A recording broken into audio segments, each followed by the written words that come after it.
السلام عليكم ورحمة الله وبركاته بسم الله والحمد لله والصلاة والسلام على رسول الله وعلى آله وصحبه ومن والاه رب اشرح لي صدري ويسر لي أمري واحلل عقدة من لساني يفقهوا قولي.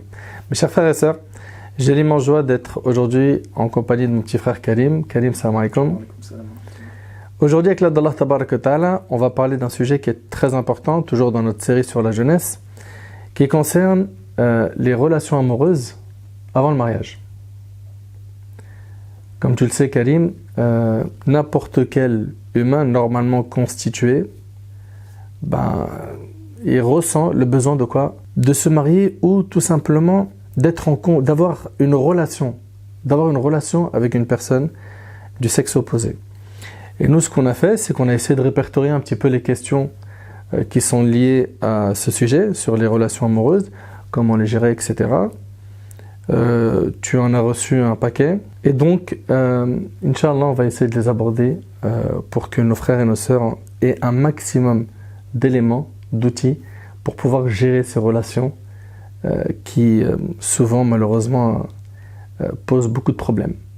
Donc, mon frère Karim, je vais te laisser aborder les questions par ordre de ce qu'on a vu ensemble, ce qu'on a planifié, ce qu'on a reçu. Et on va essayer avec l'aide d'Allah Tabarak wa Ta'ala d'orienter, de conseiller du mieux que possible, Inch'Allah. Barakallahu fik. Bismillah, salatu salam ala rasulillah. Donc, comme tu as bien introduit, donc on a reçu un paquet de questions concernant les relations amoureuses. C'est le thème d'aujourd'hui. Et moi, j'ai des questions à te poser, Nader, parce que y a énormément de personnes qui sont perdues. Et là, on aimerait pouvoir avoir des repères pour pouvoir mieux entreprendre les relations, puisque comme tu l'as dit, l'être humain a besoin de cette complicité. On n'est pas fait pour vivre seul, donc on a besoin d'une relation. Et parmi les questions les plus importantes, ça va être la première, donc avec laquelle tu vas pouvoir nous aiguiller, nous éclairer.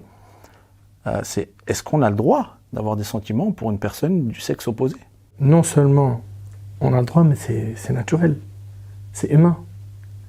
C'est humain. C'est, subhanallah, notre prophète, alayhi salatu wassalam, qui est le meilleur des hommes, il dit, alayhi salatu wassalam, hubbiba ilayya min dunyakum. Il dit, il m'a été enjolivé, il m'a été enraciné, l'amour de certaines choses de votre bas monde, at-tib, le parfum, les femmes. Il aimait les femmes. C'est notre prophète, alayhi salatu wassalam, c'est notre modèle, c'est notre exemple. Quand on regarde dans la biographie du prophète, quand on lui pose la question, on lui dit qui est la personne que tu aimes le plus, il dit Aïcha, radiyallahu anha, son épouse. Allah tabaraka wa ta'ala, il a fait que l'humain, de manière générale, a besoin de quoi? De se compléter avec une personne du sexe opposé. C'est pour ça qu'on entend souvent que c'est ma moitié, je cherche ma moitié, etc. Et puis le prophète, il a même dit dans un hadith rapporté par le Hakim que celui qui se marie, en fait, il a accompli la moitié de la religion. Je t'imagine. Ça montre à quel point c'est quelque chose qui est valorisé, qui est important, qui est humain. Tu sais, quand on parle de sentiments, mon frère Karim, le prophète, qui est notre modèle, il en avait. Il y a aussi l'histoire très connue qui est rapportée dans les recueils authentiques de Barira, qui était la servante de Aïcha radiyallahu anha. Lorsqu'elle a été affranchie, Maurice voulait continuer à vivre avec elle. Elle ne voulait plus. Qui est Maurice? C'était son mari en fait. Ils étaient ensemble, ils étaient mariés ensemble. Ils ont donc construit une vie ensemble.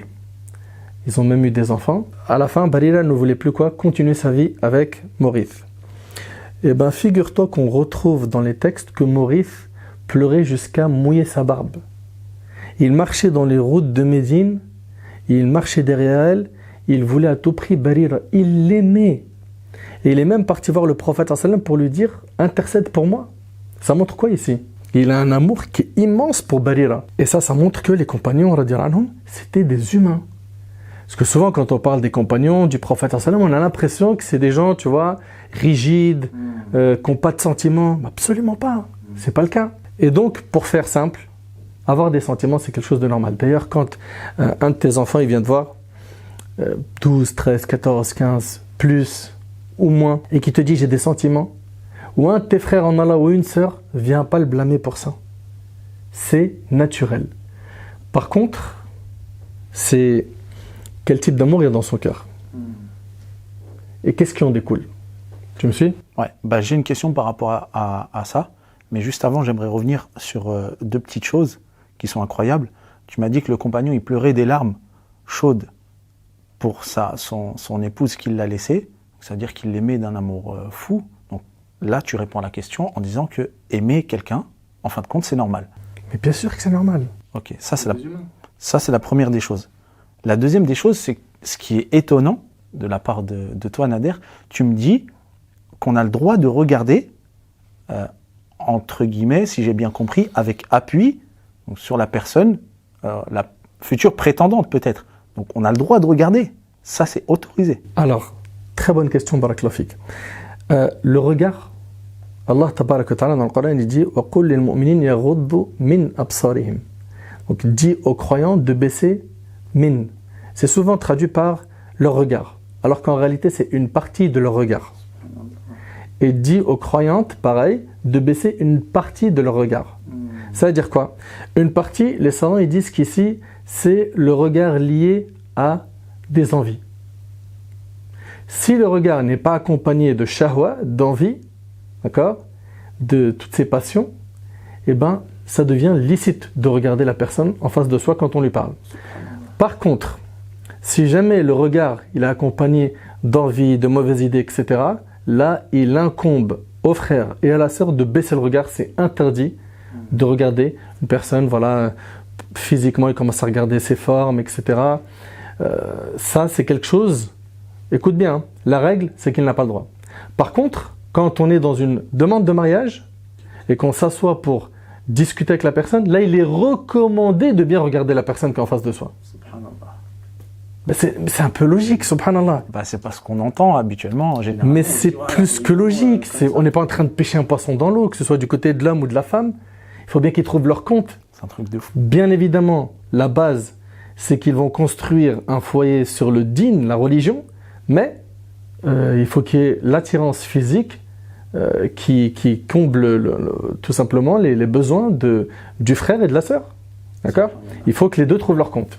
Le prophète sallam, il dit même à Al-Mughira ibn Shu'ba que pour un projet de mariage, prends le soin de bien regarder la femme. Pourquoi? Pour qu'en fait tu trouves ce qui va t'attirer et ce qui va te permettre de te marier. D'ailleurs, subhanallah, Jabir radiyallahu anhu, quand il a entendu que le prophète sallam, il a dit que quand quelqu'un il veut demander une femme, qu'il prenne le temps de bien la regarder. Pourquoi? Pour qu'il trouve ce qui peut le conduire à quoi? À passer cette étape et se marier. Et bien il se cachait. C'est un compagnon, il se cachait pour voir ce qui en fait allait, comment dirais-je, l'amener à demander sa main. Tu vois? Donc tout ce qui est, ouais, moi je veux un frère d'Andine, je regarde pas, etc. C'est pas vrai tout ça en fait. Donc il faut que la personne nous plaise réellement. Mais c'est évident, le prophète lui-même, il recommande qu'il y ait quoi? Des regards qui s'échangent dans les assises que l'on a, je balise bien mon propos, hein, ouais, dans l'intention de nous marier. D'accord? C'est pas on est en train de s'asseoir pour papoter, raconter notre vie, se draguer, jeu de séduction, etc.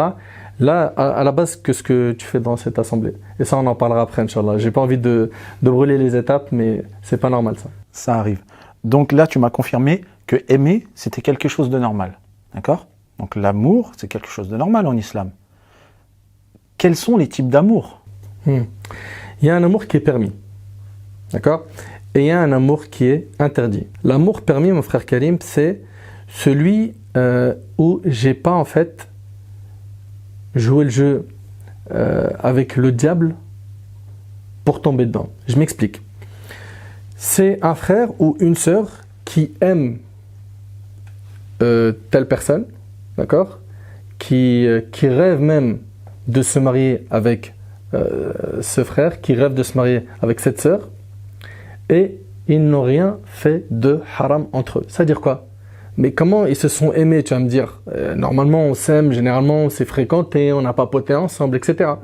Ben, il est possible que ce soit tout simplement un voisin d'immeuble, un voisin dans le quartier, qu'elle voit souvent, ou bien quelqu'un tout simplement de la famille, ou un camarade de classe au lycée, à la fac, ou dans une association, dans un lieu de travail, okay, où elle parle avec respect aux personnes qu'elle côtoie dans le travail. Dans ce travail-là, il y a un frère qui est marquant par son comportement, sa piété, qui baisse le regard, qui fait très attention à lui, etc. Elle a observé ses qualités et elle a des sentiments, d'accord ? Elle peut même en arriver à aimer, d'accord ? Et on ne peut pas la blâmer, que ce soit donc cette femme ou ce frère, on ne peut pas les blâmer d'aimer quelqu'un sans avoir quoi ? Ouvert la porte du haram. D'accord ? Ça, c'est... Voilà. Ces gens-là, généralement, s'ils sont droits dans leurs bottes, ils sont bien dans la religion, ils savent qu'il y a quelque chose qui s'appelle le qadar, le destin. Ils y croient. Ils savent qu'on place notre confiance en Allah. Ils savent que le bien est dans ce qu'Allah nous a accordé. Ils savent que si c'est un bien, ce dossier viendra à nous. D'accord ? Sans qu'on ouvre des portes haram. Ils vont multiplier les invocations. Ils vont peut-être parler à des personnes pour qu'ils essayent en fait de les connecter entre eux. En commun. Voilà. Qu'ils connaissent, etc. D'accord ? Maintenant, l'amour haram. L'amour qui est interdit. C'est celui qui a été fait en ouvrant les portes qui nous ont été condamnées, qui nous ont été interdites. Je m'explique.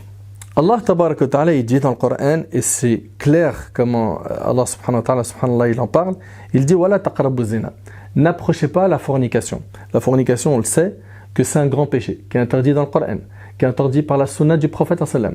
On sait que ce qui en découle comme conséquence, c'est lourd ici-bas et dans l'au-delà. Et ça même, ça sera l'objet d'une intervention à part. Parce que si on parle de la fornication, on risque d'en parler pendant des heures. Donc, ici, Allah subhanahu wa ta'ala, il interdit ce grand péché. Et il dit, n'approchez pas. N'approchez pas la fornication, c'est-à-dire quoi ? C'est-à-dire qu'il va falloir condamner toutes les portes qui peuvent m'amener à ce péché. Parmi elles, les jeux de séduction, la drague, prendre ton téléphone et puis on se WhatsApp, on se Snap, on discute jusqu'à pas d'heure, on rigole ensemble, on se voit seul ensemble, on se touche et après une fois que tu as franchi cette étape, le diable il veut aller un peu plus loin avec toi, embrasse-la, essaye, non je peux pas, quand même, c'est une sœur, je veux me marier avec elle, j'ai pas envie de faire n'importe quoi, j'ai peut-être fait quelque chose avant de pas correct, mais pas sur ce dossier-là. Tu crois que le diable il va laisser tranquille ? Il ne lâchera pas jusqu'à ce qu'il tombe dans la fornication et qu'il dise « Next, ça ne peut pas être la mère de tes enfants. » Ça ne peut pas être la mère de tes enfants. Donc qu'est-ce qu'il y a ? Il y a un amour qui est autorisé, d'accord ? C'est celui où je n'ai pas en fait ouvert une porte haram pour y arriver. Et il y a un amour qui est totalement interdit. Et ses conséquences, elles sont douloureuses. Par exemple ? Karim, les exemples, j'en ai trop. C'est quoi les conséquences d'une relation haram ? J'étais naïve, il m'a promis le mariage, il m'a promis monts et merveilles, des sourires, des belles paroles.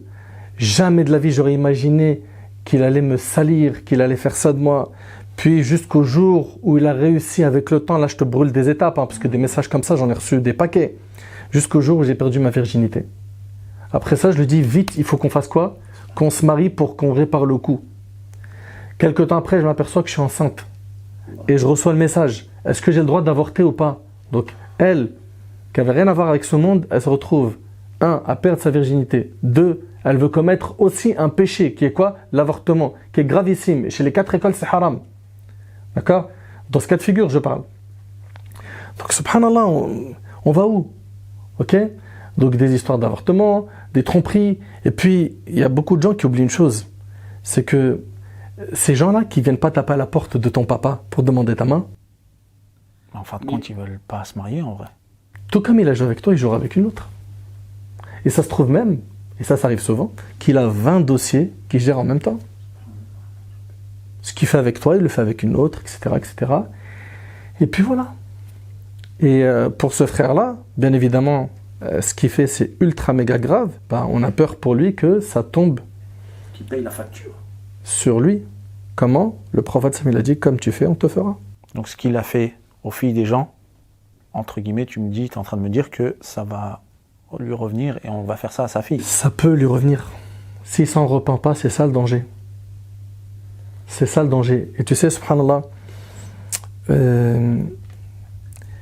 le prophète sallallahu alayhi wa sallam, il reçoit un jeune qui lui dit « Autorise-moi la fornication ». Essaye d'imaginer. Il dit au prophète sallallahu alayhi wa sallam « Autorise-moi la fornication ». Le prophète sallallahu alayhi wa sallam, il lui dit, approche-toi. Les compagnons, ils ont voulu le blâmer. Comment tu peux dire ça et tout? Le prophète lui dit, approche-toi. Il le rapproche. Il lui dit, est-ce que tu aimerais qu'on fasse ça avec ta mère? Il lui dit, non, message d'Allah, comment? Il lui a dit, les gens aussi ne veulent pas qu'on fasse ça avec leur mère. Est-ce que tu aimerais qu'on fasse ça? Il lui a cité sa fille, sa sœur, sa tante maternelle, sa tante paternelle. Toutes les femmes, en fait, qui lui sont le plus proches dans sa famille. Et il lui a dit à chaque fois, est-ce que tu aimerais qu'on fasse ça à ta sœur? Est-ce que tu aimerais qu'on fasse ça à ta fille? Est-ce que tu aimerais qu'on fasse ça à ta tante maternelle, paternelle? Il disait à chaque fois, non, non, non, non, non, non. Et après, le prophète il a dit, les gens aussi, ils ne veulent pas qu'on fasse ça à leur sœur. D'arriver à ce déshonneur. Et après, le prophète, subhanallah, il s'est rapproché de lui. Et il a fait une invocation qui est magnifique. Il a dit, Allah maghfir dhanbah, ou Allah pardonne son péché, wa tahhir qalbah, purifie son cœur, wa hassin farjah, préserve sa chasteté. Et depuis ce jour, ce jeune, il n'a plus été tenté par ce péché. Il s'en est écarté. Il faut qu'aujourd'hui, nos jeunes, ils entendent ça. Que nous, en islam, ça n'existe pas, ça va peut-être bousculer les cervelles de certains, ça n'existe pas, je sors avec une fille avant le mariage. Seul. Ok? Sortir ensemble, c'est impossible. Ouais, il est là, il la balade dans sa voiture, il va la chercher je sais pas où, on va boire un verre, pas forcément de l'alcool, hein. On est là ensemble, puis après je la raccompagne, on reste un petit peu en bas devant l'immeuble ou devant je ne sais où, je lui tiens la main, je l'embrasse, le diable il est patient, il va prolonger son souffle. Et le problème c'est quoi? C'est qu'Allah subhanahu wa ta'ala, il nous interdit dans le Coran de suivre les pas du diable. D'accord? Et le diable, il est patient. Il est là depuis des générations. Il a tenté plein de communautés. Il va ramener l'idée à la personne et il patiente.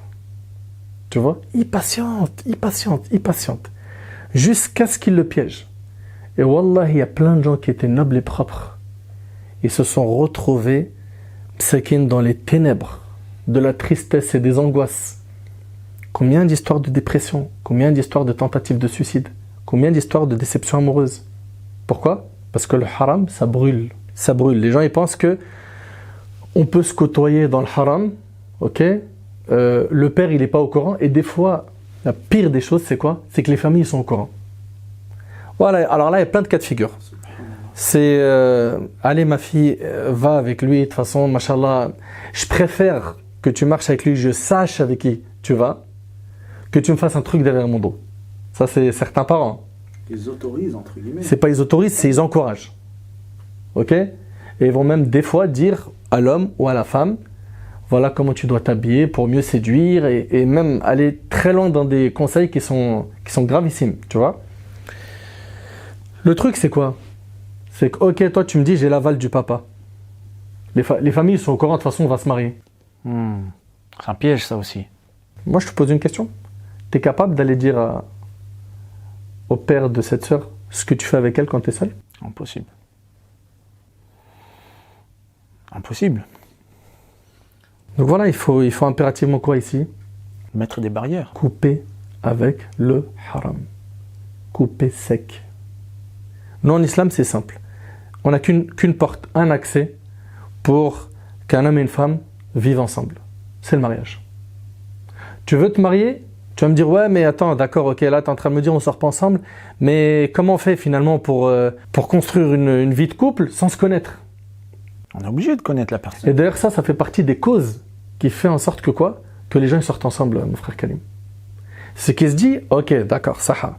C'est-à-dire, toi, tu veux que je vienne comme à l'ancienne, je m'assois avec elle, et puis après, mon père, il me dit, c'est bon, Wildy, c'est elle, et je pars et je la prends avec moi, et la robe blanche et le voyage de... C'est pas comme ça. Nous, on n'a jamais dit ça. On est d'accord qu'il doit y avoir une période d'échange entre les deux. Évident. Mais le problème, c'est quoi? C'est qu'aujourd'hui, la cause de ces fléaux qu'on a aujourd'hui, il y a plein de choses. Un, comme je t'ai dit, ils veulent à tout prix se connaître à 100% avant le mariage. C'est faux. C'est pas possible. Tu peux pas. C'est trompeur. Tu vois? Le diable est en train de t'arnaquer. Tu connais une personne bien comme il faut quand tu te maries avec elle, et ça prend même du temps après le mariage. Tu découvres la personne. Ce qui t'est demandé, toi, avant le mariage, c'est de connaître les grands axes. D'accord? Et ça, c'est faisable. Et n'oublie pas qu'il y a la prière de consultation. Aussi, parmi les choses qui font que les gens aujourd'hui, ils sortent ensemble et ils se lâchent, ce qu'on leur présente dans les télé-réalités, les films, les séries, etc. C'est devenu, on a l'impression, des exemples. Ils regardent aujourd'hui, telle télé-réalité, ils vivent dans tel pays de luxe, ok? Ils sont dans une grosse villa, piscine, ils s'aiment, ils se prennent en photo, des snaps, ils se prennent dans les bras, ils s'embrassent, et on leur sert ça, comme quoi, Zama, c'est ça leur vie de tous les jours. Vous n'avez pas encore compris que tout ça, c'est quoi? Ils sont en train de jouer un rôle. Je sais pas, les gens, ils réfléchissent pas. Ils sont payés pour jouer un rôle. Ils jouent un rôle. Leur vie de tous les jours, c'est pas ça. C'est du mytho, c'est du mensonge. Comme ces gens-là, malheureusement, beaucoup d'entre eux, voilà, ils affichent leurs péchés. Et voilà, ils ont une joura, de l'audace dans l'accomplissement des péchés, dans les réseaux sociaux, etc. Moi, je te le dis, mais sans aucun doute, ces gens-là, c'est pas un modèle. Ils sont pas épanouis. C'est des gens qui ont un vide cruel dans leur cœur. Il n'y aurait pas Instagram et Snap, ils ne vivraient pas, leur vie, elle n'existe pas. Tu vois? Enfin, ça fait partie des causes. Parmi les causes aussi, il y a la faiblesse de foi. Et tu vois, il se peut même qu'un frère et une sœur, ils sont sérieux. Regarde bien ce que je suis en train de te dire. Les deux, ils sont là, tu as vu, j'essaie d'aborder un peu tous les cas de figure. Les deux, ils sont dans la religion. Ils prient, ils aiment Allah et son messager, ils prennent peut-être même des cours, ils sont sérieux, etc. Et tu t'aperçois qu'ils se lâchent au téléphone, ils se lâchent sur Insta, et leur intention, c'est le mariage. Hein. Il y a une chose qu'ils oublient, c'est qu'avec le temps, le shaitan, il va les faire faiblir jusqu'à ce qu'ils vont arriver à un stade où ils ne seront plus assez exigeants dans leurs pratiques religieuses, dans leurs échanges, comme il était au début. Au début, c'était hors de question que moi je lui touche la main, je l'embrasse, ça va pas la tête. Elle, c'est la mère de mes enfants. Le temps il passe, et puis après on voit quoi? On voit la foi, elle diminue. Tu vois, les péchés se banalisent, se normalisent. Le diable, il a validé une étape, il l'attend maintenant pour la deuxième étape, et ainsi de suite. Donc nous, en tant que musulmans, qu'est-ce qu'on dit à ces gens-là? Si réellement vous voulez le mariage, la porte du mariage, elle est simple. Va taper à la porte comme un bonhomme et ne saute pas par la fenêtre comme un voleur. Tape à la porte.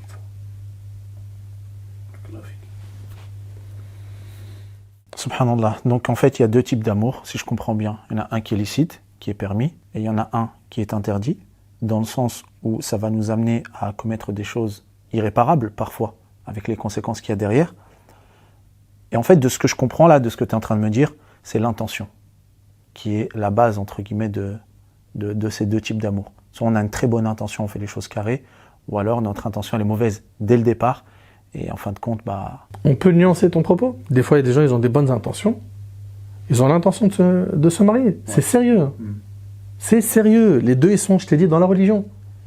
Mais voilà, comme ils savent qu'il y a un mur, le papa, il est trop dur, ou bien elle n'a pas encore fini ses études, ses parents, ils ne veulent pas entendre parler du mariage, ou bien le frère lui-même, il n'a pas encore de travail et il sait que pour demander la main à cette sœur, il faut qu'il ait une situation. Donc, eux, ils savent quoi? Dans leur tête, ils se disent que c'est une histoire de temps. Le papa, normalement, en principe, je vais aller le voir dans, je sais pas moi, 1 mois, 2 mois, 3 mois ou peut-être 6 mois. Je vais pas rester comme ça à me tourner les pouces. Qu'est-ce qu'il va donc faire? Il va commencer à parler avec elle, ceci, cela. Et beaucoup d'entre eux sont tombés dans beaucoup de haram, malheureusement. D'accord, ok. Mais concrètement, je suis tombé dans ça, malencontreusement. Mon intention était bonne, mais j'ai dérapé. Est-ce que c'est réparable ou pas? Est-ce qu'il y a des solutions? Donc, la relation, elle a mal commencé, c'est bien ça? Non, la relation a bien commencé avec des bonnes intentions. Malheureusement, on a glissé.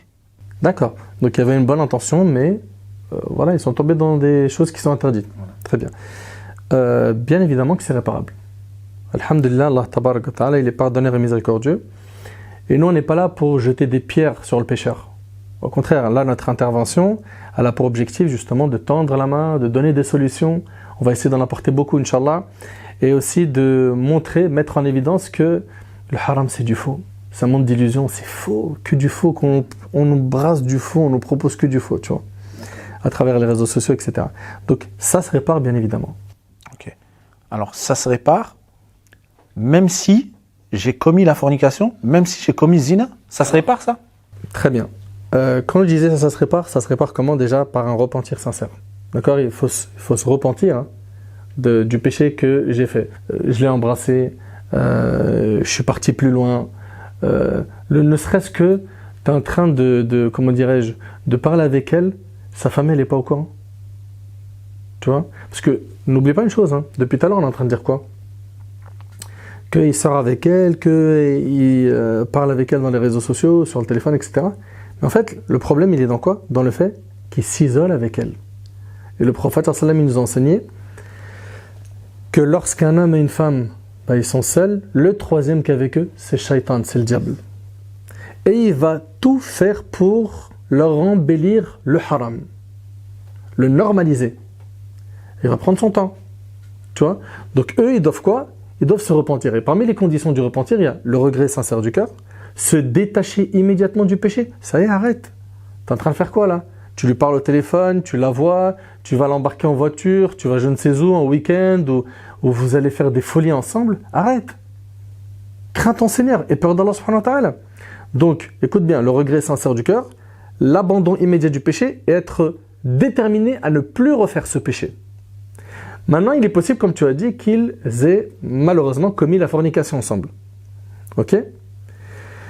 Là, on regarde déjà le dossier, c'est quoi en fait? C'est des gens qui se voulaient juste pour les deux, hein, pour jouer. Si c'est le cas, on les invite à se repentir sincèrement et à tirer une croix sur cette relation. D'accord? Même eux, ils ont le droit. Donc, quelqu'un qui a de mauvaises intentions et après, il décide de se repentir. Allah, il pardonne tout, même le shirk, tant que tu as envie. Tu vois? Allah ne pardonne pas qu'on lui accorde des associés, mais en dehors du shirk, il pardonne à qui il veut. D'accord? Ok, très bien. Donc maintenant, il faut que tu comprennes que si la personne elle est tombée dans le zina et que finalement les deux, c'était pour jouer ou un des deux, il voulait juste jouer et l'autre, il pensait que c'était sérieux, forcément, une fois qu'ils vont se repentir, ils vont regretter, etc., ils vont abandonner le péché. Là, après, il y a deux cas de figure. Il y a, lui, il veut pas faire sa vie avec elle, donc on va pas le forcer. Il s'est repenti, hein. Mais il se voit pas se marier avec elle. Tu vois, c'est triste de parler de ça. Ça fait mal, tu vois. Et des fois, c'est l'inverse. C'est elle qui veut pas de lui comme mari. Tu me suis? Et des fois, les deux, ils se veulent. Et quand les deux, ils se veulent, comment ça se passe? Là, ici, il y a divergence chez les savants dans le fait de lui accorder un délai avant de se marier avec elle. Ce délai, pourquoi? Pour qu'on vérifie si elle est enceinte ou pas. Donc, chez l'imam Malik, on parlera de 3 périodes de menstrues. D'accord? Il faudra qu'on attende qu'elle ait 3 fois ses règles. Et après ça, il pourra quoi se marier avec elle. Ça, c'est chez l'imam Malik. Chez l'imam Shafi'i et chez l'imam Ahmed, une période de menstrues suffit. Et chez l'imam Abu Hanifa, il est le seul des 4 écoles qui autorise à ce que le mariage ait lieu, même sans ce délai, d'accord? Et même si elle est enceinte de haram. Alors que les autres savants diront que si jamais elle est enceinte, il pourra se marier avec elle après qu'elle ait accouché. Tu vois?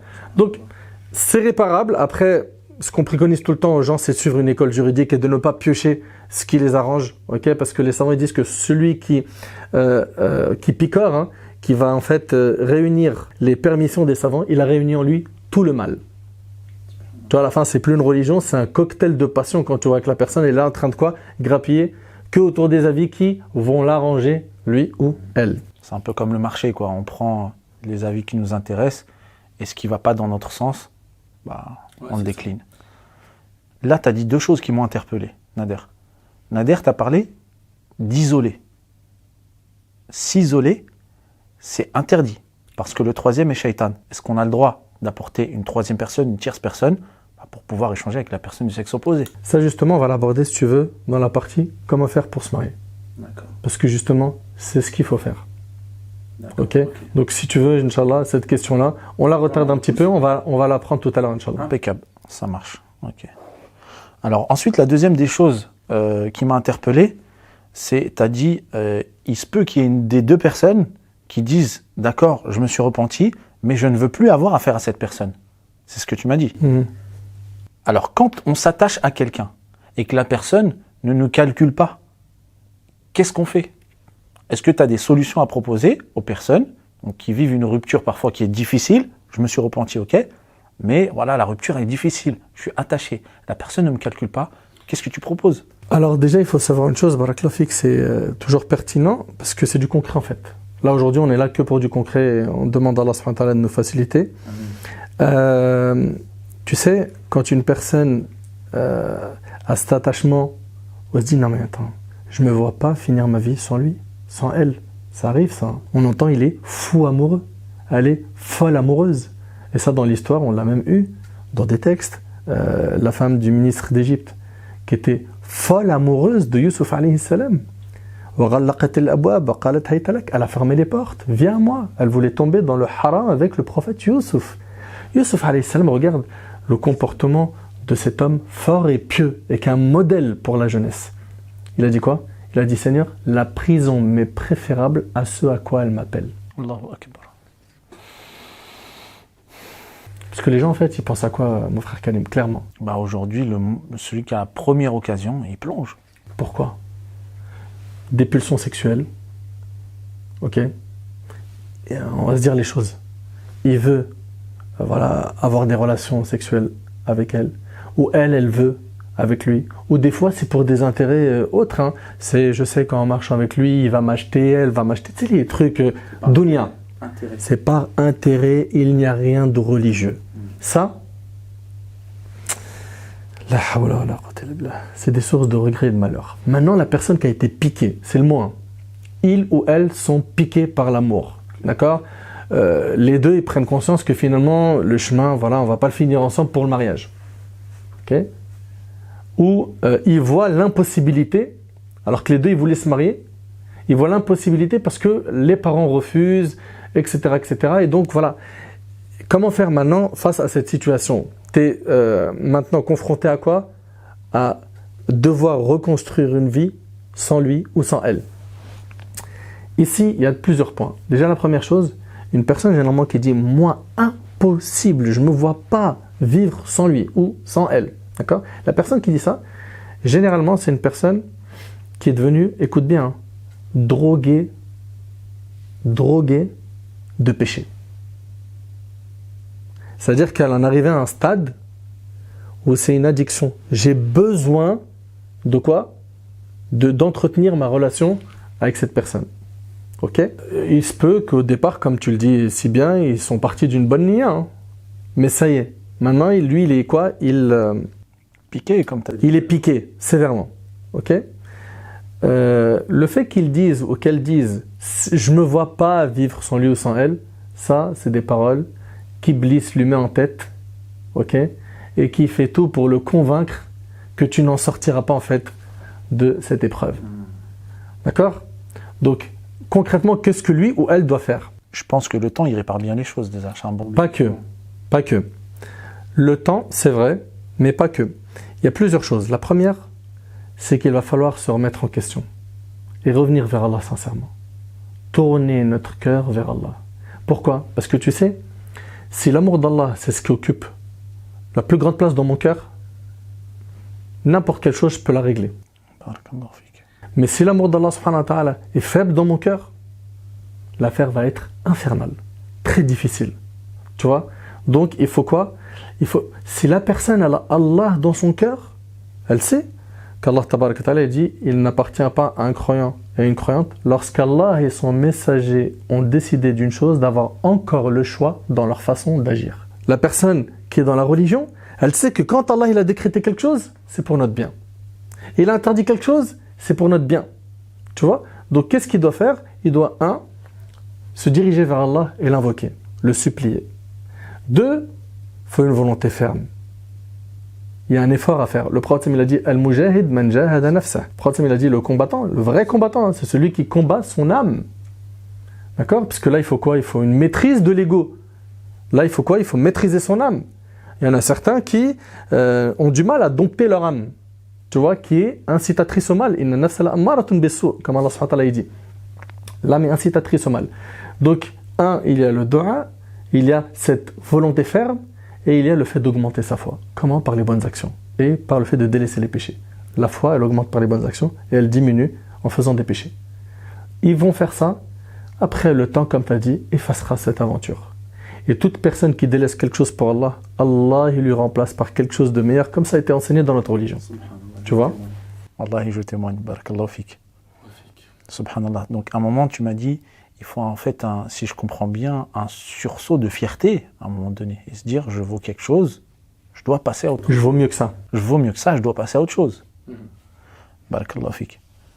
Maintenant, donc tu m'as dit, c'est réparable. Donc là, on a à peu près toutes les solutions. Donc à chaque problème a sa solution. J'aimerais te poser une question on ne peut plus importante, Nader. Comment on fait? Comment on fait pour se marier? Moi, maintenant, je veux me marier, d'accord? Mon intention, elle est bonne. Je veux pas tomber dans ce qui est difficile parce que je sais que ça brûle à la fin. C'est moi qui vais en payer les conséquences. Comment je fais? Qu'est-ce que tu m'offres comme solution? Bismillah. Le prophète, sallam, il dit, il n'a pas été constaté de quelque chose de meilleur pour deux personnes qui s'aiment que le mariage.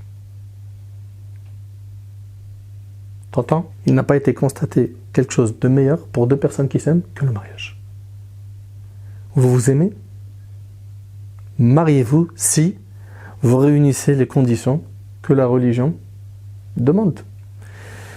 Qu'est-ce que la religion demande concrètement?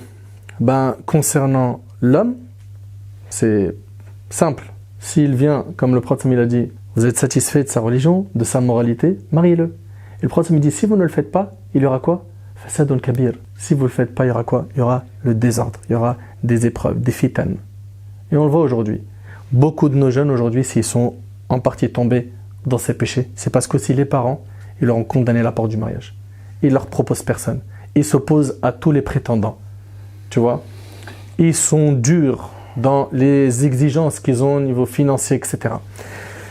Donc, ce qu'il faut, c'est quoi? C'est d'aller vers le mariage. Et quand on dit aller vers le mariage, voilà, regarde ce qu'il a dit le prophète concernant l'homme, on regarde sa religion et son comportement. Et le prophète il a dit, on se marie avec une femme pour 4 choses, sa beauté, sa famille, sa richesse, sa religion, et il dit, surtout, accroche-toi à celle qui a la religion, que tes mains périssent. Subhanallah. Donc ça veut dire quoi? Ça veut dire que le principal pilier qui va tenir le couple, c'est quoi? C'est le din. Dans un hadith magnifique, le prophète, alayhi salatu wassalam, il dit, regarde bien, il dit Al-arwah junud mujannada. Il dit en fait, les âmes sont des soldats mobilisés. Ma ta'arafa minha talaf. Ces âmes qui s'entreconnaissent s'attirent. Et les âmes qui se méconnaissent se repoussent. Donc il faut regarder en fait. Est-ce que toi, ce que tu recherchais à travers ce frère, est-ce que ce que tu voulais finalement c'était uniquement assouvir tes besoins sexuels, c'était tes pulsions sexuelles? Est-ce que tu étais attiré que par sa beauté, ou par son argent, ou par son rang social? Tu sais, là le prophète sallam il nous dit quoi? Il nous dit que les âmes, quand elles s'entreconnaissent, elles s'attirent. C'est-à-dire quoi exactement? C'est-à-dire que la personne qui est pieuse, qui est dans la religion, quand je vais parler avec elle, son âme, elle va se connecter rapidement avec la mienne. Celles qui s'entreconnaissent s'attirent. Subhanallah. Et parfois, on a l'impression qu'on se connaît depuis longtemps. Tu vois? Et celles qui se méconnaissent, on te présente quelqu'un et tout, on dit voilà, c'est un frère et tout, et tu vois qu'il est dans les péchés et tout, ton âme, elle a du mal à se connecter. Comme un aimant qui veut pas... Il n'arrive pas à se coller. Tu vois? Nous, en fait, ce qu'on doit faire, si on est réellement intelligent, on doit suivre ces recommandations prophétiques et d'abord connecter les âmes avant de connecter les corps. Pourquoi? Parce que c'est ce qui va nous permettre de durer dans la longueur en fait. Parce que si c'est uniquement un coup de foudre et qu'il y a uniquement les apparences qui s'attirent, ce qu'on va voir en second plan, c'est-à-dire le comportement et la nature même de la personne, à la fin ça va nous repousser. Le physique qui dure que quelques temps. Tu as à peu près cerné le point. Quand les personnes se sont aimées pour autre chose que pour Allah subhanahu wa ta'ala et qu'elles n'ont pas connecté leurs âmes mais leur corps, qu'est-ce qui se passe? Il l'a aimée parce qu'elle est belle.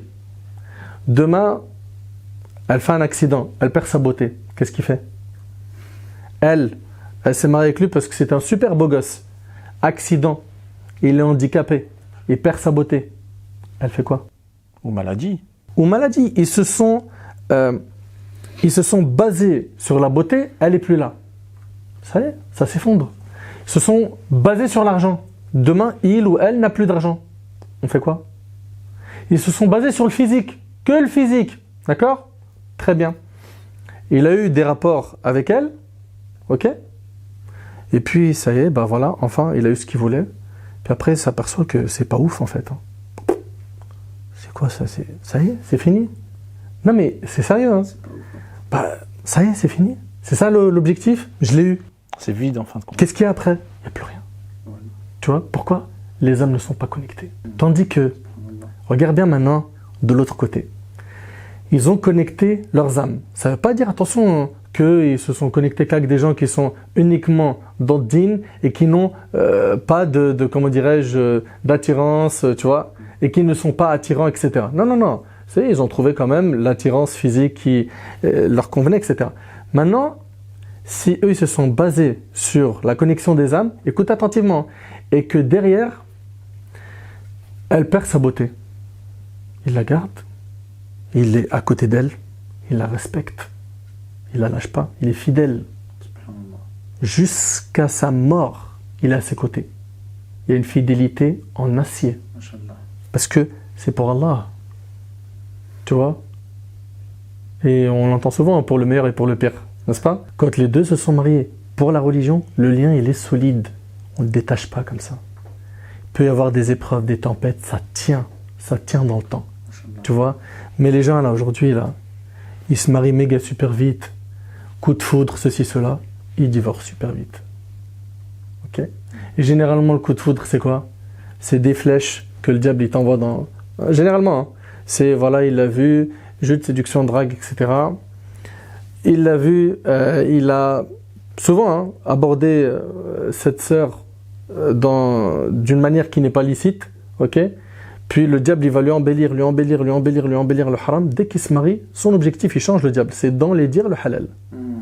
Ils ont tenu peut-être 2-3 ans dans le haram, mariage, hop, 1 mois, c'est fini, ils se lâchent. Jusqu'à ce que le halal nous sépare. Voilà, comme ils disent, ensemble dans le haram jusqu'à ce que le halal nous sépare, malheureusement.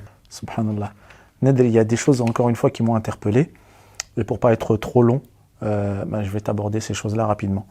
Tu as dit, à propos de certaines personnes, ils font semblant. Lorsqu'on est attiré uniquement par un physique ou par un intérêt quelconque, à la fin, ça craque. Parce qu'on n'était pas là sincèrement pour Allah. C'est ça que tu es en train de me dire. Ok. Ensuite, tu as souligné les intérêts, parmi les intérêts, l'argent. Le prophète sallallahu alayhi wa sallam nous a dit, pour un homme, pour le choix d'un homme, regardez sa religion et son comportement. Et là, l'argent intervient aujourd'hui de nos jours. Quand un frère n'a pas les moyens et que la sœur voudrait un gros mariage ou avec des grosses sommes, etc., et que le frère n'a pas forcément l'argent, est-ce qu'on refuse ce frère, malgré qu'il ait un bon comportement et une bonne religion, s'il n'a pas la somme adéquate pour pouvoir se marier? Karim, en fait, il faut tenir le bâton du milieu. On ne veut pas des milliardaires pour nos filles, mais en même temps, quelqu'un qui n'a aucune situation. Personnellement, je ne suis pas quelqu'un, tu vois, qui vise un rich man pour ma fille. Bon, s'il l'est, c'est bien pour lui. Mais surtout, le côté digne et le côté comportement, c'est ce qui prime. Demain, il vient, il me dit, j'ai pas de travail, j'ai pas encore postulé, j'ai pas de logement, j'ai rien. Ben, je dirais ok, attends un petit peu, que tu aies une situation stable. Moi, je veux juste une stabilité pour ma fille, c'est tout. C'est quand même dans mon droit comment dirais-je, de voir ma fille dans un logement, qu'elle ait de quoi voilà, se nourrir, se vêtir, etc. Tu vois? Donc ça, c'est normal. Par contre, ce qu'on voit aujourd'hui, malheureusement, on demande des dots, des mariages, des engagements financiers. C'est des transferts de football parfois. C'est tellement abusé qu'à la fin, qu'est-ce qui se passe? Le frère qui vient avec plein de bonnes intentions, qui est propre, qui est de bonne famille, qui est sérieux, qui a un salaire, qui a, il voit que l'exigence financière, elle est tellement costaud qu'il se dit, tant pis pour moi. Je la voulais, mais je peux pas. Et puis, quand ça se répète, à la fin, qu'est-ce qui se passe? Une déchirure intérieure. Si en plus le diable, il le manipule, eh ben là, malheureusement, il suffit qu'il baisse sa garde et il se retrouve à tomber dans le haram. Subhanallah al-Azim. C'est incroyable. Nedr, on va terminer pour pas trop tarder encore une fois. J'ai une question pour une personne qui demande « J'aime un non-musulman, que faire ?» Qu'est-ce que tu conseilles à cette personne? Déjà, tu vois, depuis tout à l'heure, on dit « j'aime ». Il y a un point qui est super important. Abu Huraira radiyallahu anhu, il dit « Aime ton bien-aimé avec modération, car il se peut qu'un jour ça devienne ton ennemi. Et déteste ton ennemi avec modération, car il se peut qu'un jour ce soit quoi? ça devient ton ami. Donc déjà, de manière générale, il faut apprendre à quoi? Aimer avec modération, détester avec modération. Maintenant, le problème dans ce que tu es en train de me dire là, c'est que venir se marier avec un homme non musulman, c'est interdit en islam. C'est interdit par le Coran, c'est interdit par la Sunna, et il n'y a aucune divergence entre les savants. C'est haram. Ok? Ce qu'il faut pour ces cas de figure-là, c'est essayer, dans la mesure du possible, de présenter l'islam à l'homme, présenter un. S'il en est convaincu, tant mieux, alhamdoulilah, il se convertit, tu vas me dire, ok, mais s'il se convertit pour se marier avec elle, dans ce cas-là, il vient et me dit, je veux me convertir dans ta mosquée. Moi, j'ai un devoir religieux, c'est de lui dire, t'es le bienvenu, marhaba. Il répète l'attestation 2 fois, pas de problème. Je veux maintenant demander ta fille. Ah, par contre, pour ma fille, patiente un peu. Et c'est ce que je recommande à toutes les familles musulmanes. C'est de patienter un petit peu et de l'observer sur les 4, 5, 6 mois après sa conversion, comment est-ce qu'il évolue dans sa religion. Si on entend, mashallah, qu'il fait des efforts, il est vu à la mosquée, il est sérieux, il commence à prendre des sourates, on le voit, mashallah, avec des frères, il est dans des maraudes, tu vois, il est visible, tu vois, et ça c'est avec le temps. Avec le temps, on analyse. Si après cela, la famille accepte qu'un converti intègre la famille, parce qu'il y a des familles qui ont des préférences, c'est leur choix, d'accord?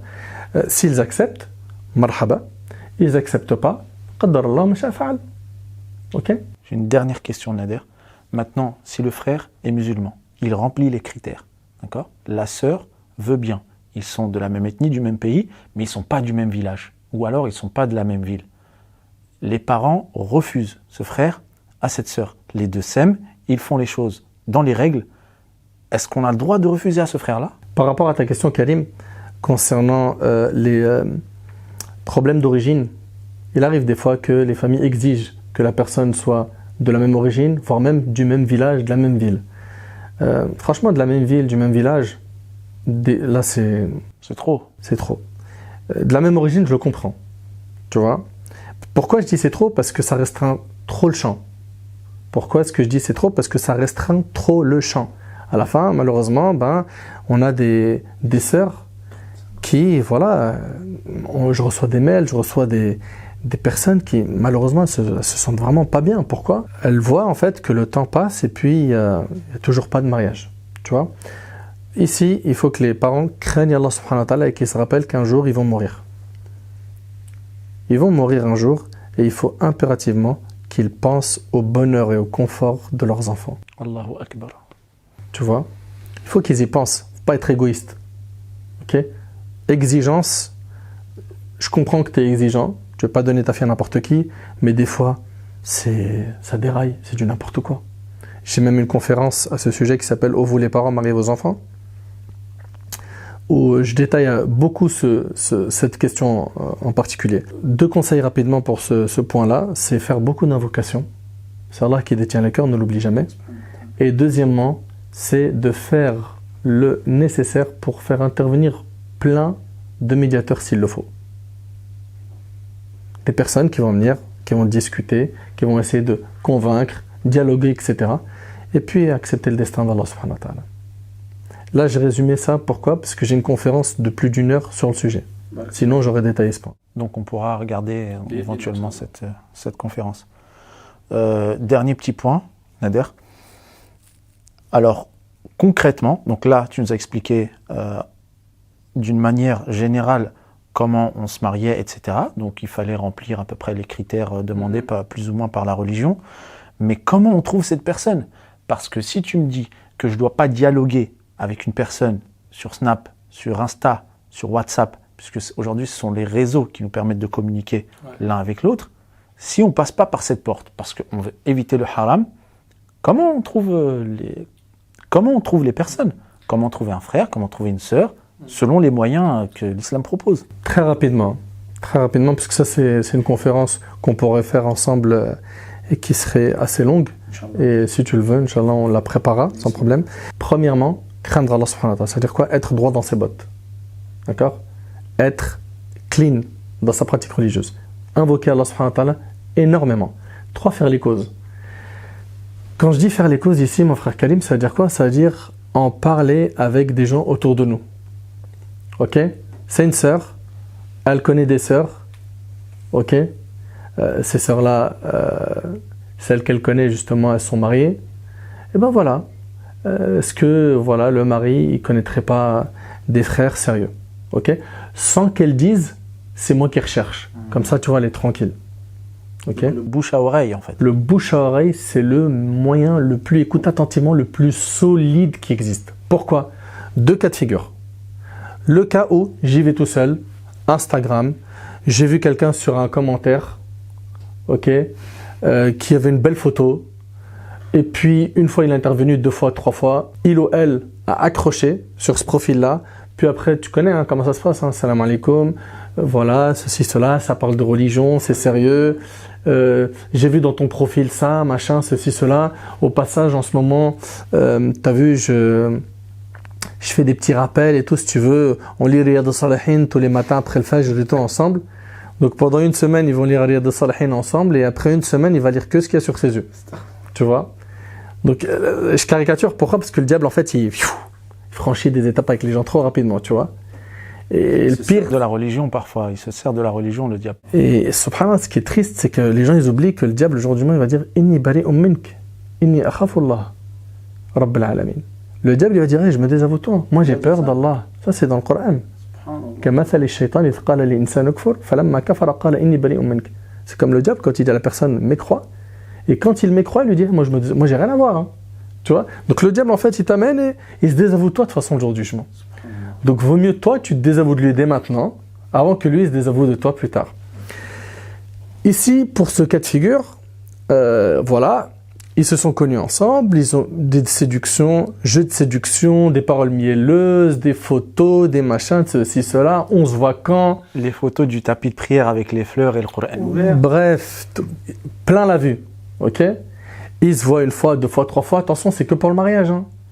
Jusqu'à ce que, après, voilà, ils font, beaucoup d'entre eux, hein, pour pas généraliser, ils font du haram, ils s'en mordent les doigts, et après, il y en a un des deux qui décide de mettre fin à cette relation, et il y a des déceptions amoureuses, des tristesses, des déchirures de cœur. De l'autre côté, il est passé par un bouche à oreille. Avant même de voir le profil, il a déjà entendu un paquet d'informations sur lui ou sur elle. C'est-à-dire, avant déjà d'aller vers ce dossier, il sait déjà, machallah, qu'elle est bien. Elle fait ça. Elle est investie dans ça. Elle a de l'humour et tout. Elle sait que le frère, il est sérieux, il fait ça. Il est dans tel, il prend des cours dans tel endroit. Voilà, ses relations, elles sont toutes clean, propres, etc., etc. Tu vois? Donc déjà, avant même de discuter avec la personne, machallah, j'ai un aperçu magnifique. Alors que là, on est dans le monde du mensonge. Chacun, il s'invente une vie. Tu vois? Moi, j'ai jamais connu une fille avant. Moi, j'ai jamais connu un mec avant. Alors que les deux, c'est... Tu vois? Je généralise pas, hein, mais ça arrive. Ok? Maintenant, très rapidement ici, je suis passé par le bouche à oreille. Une fois que j'ai vu que voilà, le dossier était correct, hein, il est même possible que je l'ai aperçu quelque part où il ou elle hein, se sont aperçus sans échanger, sans parler, et physiquement, ça accroche. À ce moment-là, ce qu'il faut, c'est demander par les intermédiaires est-ce qu'il ou elle ont un projet de mariage? S'il n'y a rien, il n'y a pas de prétendant, il n'y a personne pendant ce temps-là, est-ce qu'ils sont intéressés, oui ou non, par le mariage? Si oui, est-ce qu'il aimerait rencontrer une telle? Est-ce que, voilà, on essaye de voir. Si c'est bon, une tierce personne doit être présente. Donc ça peut être le grand frère, la grande sœur, etc., etc. Ils ne sont pas dans un endroit isolé, il y a une tierce personne, ils échangent, ils discutent, ils se regardent, ils se posent des questions très importante et intéressante, et puis ça sera tout ça, c'est un dars complet, hein, tu vois. Une fois qu'ils ont fait le tour, il y a la prière de consultation juste après, d'accord? On fait 2 rak'at, on consulte Allah subhanahu wa ta'ala, la prière de consultation, pareil, j'ai une vidéo. Après, ça peut être une deuxième rencontre, pareil, sous le même format, une troisième rencontre, et au bout de 3 rencontres, généralement, ça c'est par expérience personnelle, on sait à peu près où on va.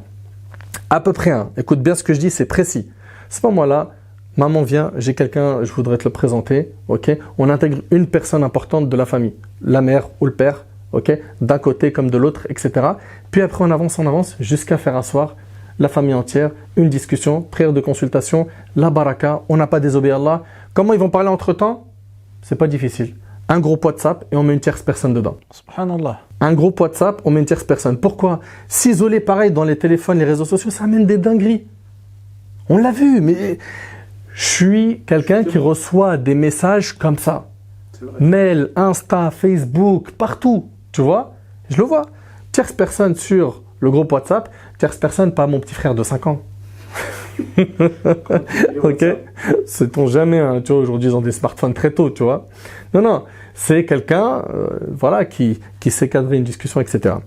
Et puis ils invoquent Allah, et puis j'implore Allah subhanahu wa ta'ala de faciliter à nos frères et à nos sœurs de trouver leur moitié. J'implore Allah tabaraka wa ta'ala de les écarter du haram et qu'ils gardent en tête une chose, c'est qu'Ibn al-Qayyim il a dit, celui qui aime une chose pour autre qu'Allah, et que cette chose ne le rapproche pas d'Allah, il sera puni par cette chose dans ce bas monde, avant même d'être puni dans l'au-delà.